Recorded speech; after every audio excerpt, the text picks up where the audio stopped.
Hello friends, welcome to my channel Go Digit. Today in this video I'm going to share a very new feature which Microsoft have released recently in the VS Code AL extension. And for like in order to use that feature you just have to first of all go to this extension marketplace and see that your AL language extension is currently you're using pre-release version, right? Right now, as you can see, I have got this button switch to release version. Now in order to use that feature you can use switch to pre-release version in case that feature is not visible for you. Now let's quickly look at this project. Currently, if you look at this, it's a pretty much straightforward project where we just like by default, whenever we create a new project, we get this hello world AL extension. Right now, the very first thing is that in order to use the base objects, right, the references of any other objects extensions, like you have to add them into the like AL packages folder, right? You have to download the symbols and then AL packages folder will get create and it will show the apps whatever you want to use. By default it will download the Microsoft base application, system application, and stuff like that. Now the point is that currently in order to download those symbols, the limitation was that you have to create the launch.json. You must have an environment uh, from where the this AL extension will download the symbol from, right? And that means that you cannot start doing the development as soon as you download the VS Code and install the AL extension, but you need to spin up the container first. But now this problem is resolved and now you don't have to create a new environment in order to just for checking purpose or just to download the standard symbols.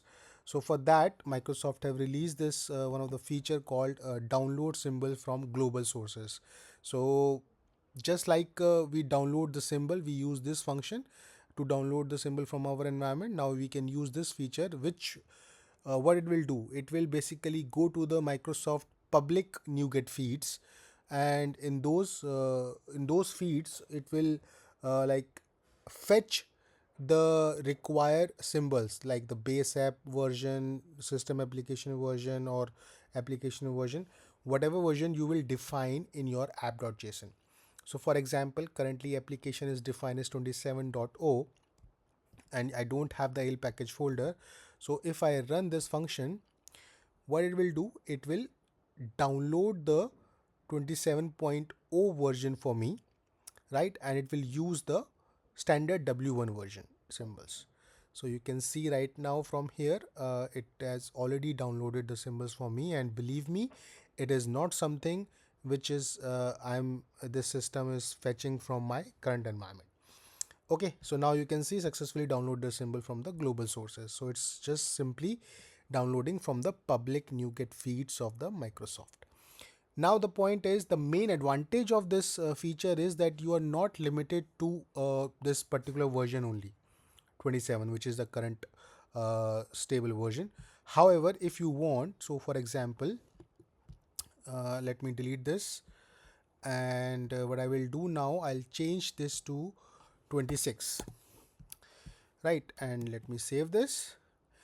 And now again, if I run this function, so now what it will do, it will basically start downloading the version 26 apps files. So if you look at here, now application is 26.5, base application is 26.5, and so on, right? So whatever version you will define here, it will try to download the latest available artifacts from the public NuGet feeds of Microsoft, right? So you're not limited to current version, or like you can use and download any particular version. If luckily if that version or that artifacts are available, then it will directly download the same from that particular feed.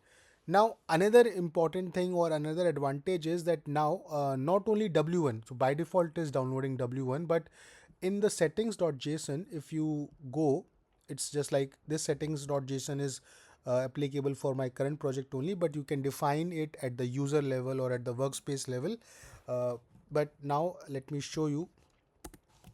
If you type here al dot uh, NuGet feeds, right?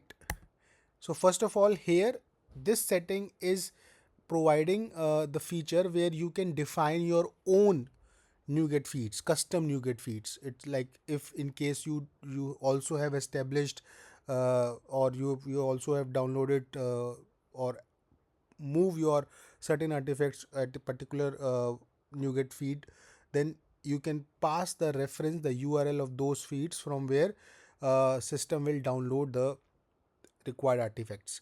But then in that case, it will not use the Microsoft public NuGet feeds. Now another setting is al dot uh, use only custom feeds.